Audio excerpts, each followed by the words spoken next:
ஆனா இன்னைக்கு பாத்துக்கிட்டீங்கன்னா, அங்குள்ள கோவை மக்கள, மலைவாழ் மக்கள பல ஆண்டுகளா ஜக்கி வாசுதேவன் வந்து உலக கார்ப்பரேட் அதாவது உலக வணிகமயமாக்குனதுல இருந்து வேலையாட்கள் தேவைப்படுது என்பதற்காக பல மக்களை, பல குடும்பங்களிலிருந்து துறவிகளா ஆக்கி வணிகத்துக்கு பயன்படுத்திட்டு இருக்கிறாரு. அவங்களுடைய வாழ்க்கையே போயிருச்சு.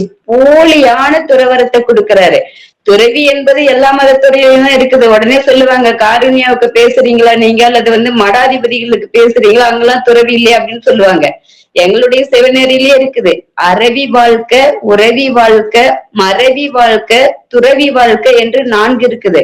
அந்த 4 நிலையில வாழ்ற வாழ்க்கை அப்படின்றது அதுக்குரிய பயிற்சி, முயற்சி இதெல்லாம் எடுத்த பிறகு பல நிலைகளுக்கு அவங்க பெற்றோர், உற்றார், உறவினரோட ஒப்புதலோடு தான் எந்த ஒரு வாழ்வியா இருந்தாலும் மேற்கொள்ள வேண்டுமே தவிர, மற்றபடி தானே விரும்பிய தன்னால மட்டுமே ஒரு செயலை செய்ய முடியும் அப்படின்னு எதையுமே செஞ்சிட முடியாது. நம்ம இன்னைக்கு ஒரு ஒரு தாயா இருந்து ஒரு குழந்தைய நம்ம பெறோம் அப்படின்னாலுமே குழந்தைய நம்ம தான் பெற்றோன்றதுக்காக வேண்டி குழந்தைய கொல்லவோ குழந்தைய துன்புறுத்தவோ ஒரு தாய்க்கு கூட உரிமை கிடையாது.